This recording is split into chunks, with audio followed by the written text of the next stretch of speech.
Di era digital ini, informasi adalah kekuatan. Setiap klik, setiap ketukan keyboard, dan setiap transaksi online menyimpan jejak data yang sangat berharga. Kehidupan kita semakin terhubung dengan platform online, mulai dari perbankan dan belanja hingga layanan kesehatan dan komunikasi.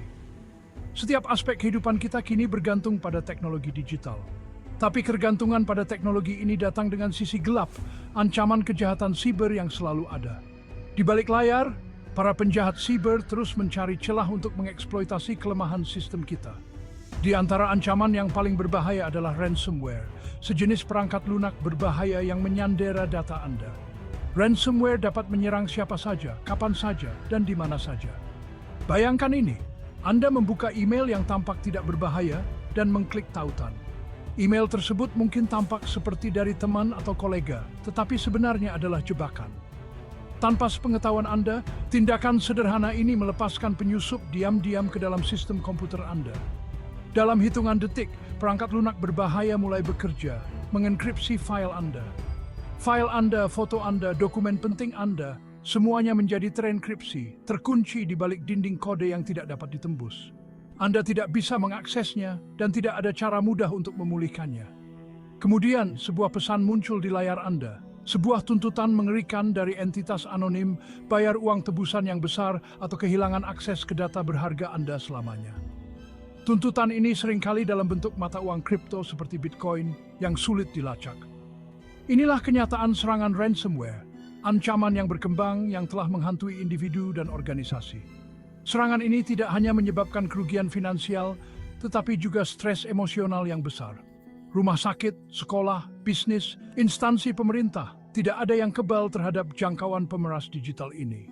Setiap sektor dapat menjadi target dan dampaknya bisa sangat merusak. Ancamannya nyata, konsekuensinya parah.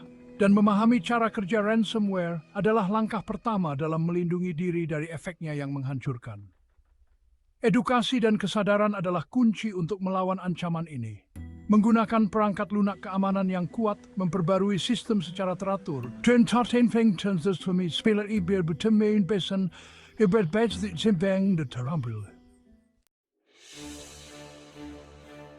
Ransomware sering menyusup ke sistem melalui cara yang tampaknya tidak berbahaya, seperti email yang tampak sah atau iklan pop-up yang menarik perhatian. Mengeksploitasi kerentanan manusia seperti halnya kelemahan teknologi, ransomware memanfaatkan rasa ingin tahu dan ketidaktahuan pengguna. Email phishing, yang disamarkan sebagai korespondensi yang sah, membujuk pengguna untuk mengklik tautan berbahaya atau mengunduh lampiran yang terinfeksi. Tautan ini seringkali tampak seperti berasal dari sumber terpercaya, seperti bank atau rekan kerja. Tautan ini mungkin mengarah ke situs web yang disusupi, atau langsung mengunduh ransomware ke perangkat korban. Begitu pengguna mengklik, proses infeksi dimulai tanpa disadari. Setelah masuk, ransomware diam-diam mulai bekerja, seringkali tidak terdeteksi hingga menyelesaikan tindakan kotornya. Ia beroperasi di latar belakang, menghindari deteksi oleh perangkat lunak keamanan. Ia memindai sistem, mengidentifikasi file dan data berharga untuk ditargetkan. Proses ini bisa memakan waktu, karena ransomware memastikan untuk menemukan semua data penting sebelum melanjutkan. Dokumen, spreadsheet, foto, database, apapun yang berpotensi penting adalah sasaran empuk. Tidak ada file yang aman dari jangkauan ransomware. Ransomware kemudian menggunakan algoritma enkripsi yang canggih. Mengacak isi file-file ini membuatnya tidak dapat diakses oleh pengguna.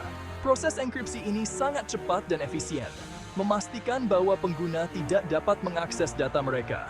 Dengan data yang secara efektif disandera, ransomware menunjukkan keberadaannya. Pengguna biasanya tidak menyadari apa yang terjadi sampai mereka melihat pesan peringatan di layar mereka. Sebuah catatan tebusan yang seringkali menampilkan bahasa yang mengancam atau gambar yang mengintimidasi muncul di layar. Pesan ini dirancang untuk menakut-nakuti dan memaksa pengguna agar segera membayar tebusan. Pesannya jelas, data Anda dienkripsi, dan satu-satunya cara untuk mendapatkan kembali akses adalah dengan membayar uang tebusan. Biasanya diminta dalam cryptocurrency seperti Bitcoin, yang menawarkan tingkat anonimitas kepada para penyerang. Pembayaran ini seringkali disertai dengan ancaman tambahan, seperti penghapusan data jika tebusan tidak dibayar tepat waktu. Ransomware beroperasi dengan model bisnis yang sangat sederhana namun efektif, memangsa rasa takut dan putus asa. Dengan menyandera data penting, penyerang menciptakan rasa urgensi dan panik, meningkatkan kemungkinan korban menuruti tuntutan mereka. Uang tebusan yang diminta dapat berkisar dari ratusan hingga jutaan dolar, tergantung pada nilai data yang dirasakan dan sumber daya keuangan korban. Penjahat siber di balik serangan ransomware sering memberikan instruksi khusus untuk pembayaran, termasuk tenggat waktu, yang setelahnya jumlah uang tebusan dapat meningkat atau data dapat dihapus secara permanen.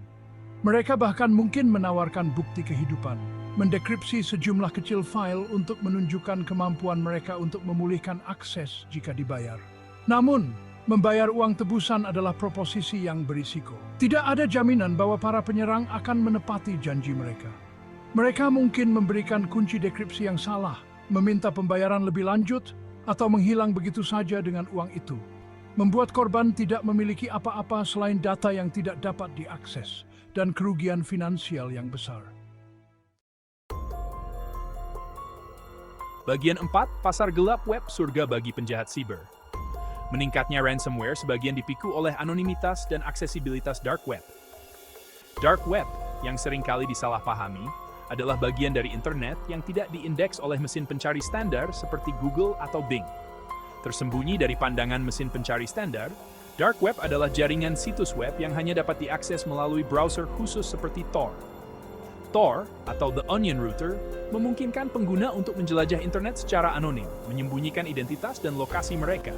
Ini berfungsi sebagai dunia bawah digital, surga bagi aktivitas ilegal, termasuk pembelian dan penjualan data curian, narkoba, senjata, dan tentu saja ransomware.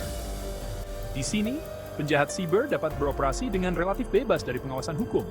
Di pasar dark web, calon penjahat siber dapat menemukan semua yang mereka butuhkan untuk melancarkan serangan ransomware mereka sendiri. Forum-forum dan pasar gelap ini penuh dengan tutorial, alat, dan layanan yang dirancang untuk memfasilitasi kejahatan siber. Perangkat ransomware siap pakai, lengkap dengan antarmuka yang mudah digunakan dan fitur yang dapat disesuaikan, tersedia untuk dibeli. Alat-alat ini seringkali datang dengan dukungan pelanggan dan pembaruan rutin, mirip dengan perangkat lunak legal. Perangkat ini menurunkan penghalang masuk bagi individu yang tidak canggih secara teknis, memungkinkan mereka untuk terlibat dalam kejahatan siber dengan relatif mudah. Bahkan seseorang dengan pengetahuan teknis minimal dapat meluncurkan serangan ransomware yang merusak. Pasar ini juga menyediakan platform bagi pengembang ransomware untuk menjual kreasi mereka kepada penjahat lain. Seringkali dengan model berbasis langganan yang dikenal sebagai Ransomware as a Service, RAS. RAS memungkinkan penjahat siber untuk menyewa atau membeli ransomware siap pakai, lengkap dengan dukungan teknis. Alih daya keahlian teknis ini semakin memicu maraknya serangan ransomware, sehingga lebih mudah dari sebelumnya bagi individu dengan niat jahat untuk menguangkan perusahaan kriminal yang menguntungkan ini. Dengan biaya yang relatif rendah dan potensi keuntungan yang tinggi, ransomware telah menjadi salah satu ancaman siber paling signifikan di era digital ini. Bagian 5, Ransomware as a Service menurunkan batas serangan. Munculnya Ransomware as a Service (RAS) telah menjadi pengubah permainan di dunia kejahatan siber. Model ini memungkinkan bahkan individu dengan keterampilan teknis terbatas untuk melancarkan serangan ransomware yang canggih. Penyedia RAS menangani pekerjaan teknis yang berat, mengembangkan dan memelihara ransomware, menyiapkan infrastruktur, pembayaran, dan bahkan menawarkan dukungan pelanggan kepada klien kriminal mereka. Afiliasi, seringkali dengan sedikit atau tanpa pengalaman coding, kemudian dapat menyewa atau berlangganan platform RAS ini. Mereka menerima versi ransomware yang disesuaikan, yang kemudian dapat mereka distribusikan melalui berbagai cara, seperti email phishing, tautan berbahaya, atau perangkat eksploitasi yang menargetkan kerentanan dalam perangkat lunak. Afiliasi kemudian mendapatkan persentase dari setiap pembayaran tebusan yang berhasil, sedangkan penyedia RAS mengambil bagian untuk layanan mereka. Pembagian kerja ini telah membuat serangan ransomware lebih luas dan dapat diakses daripada sebelumnya. Ini juga membuat lebih sulit untuk melacak para pelaku, karena individu yang melakukan serangan seringkali selangkah lebih maju dari pengembang ransomware itu sendiri.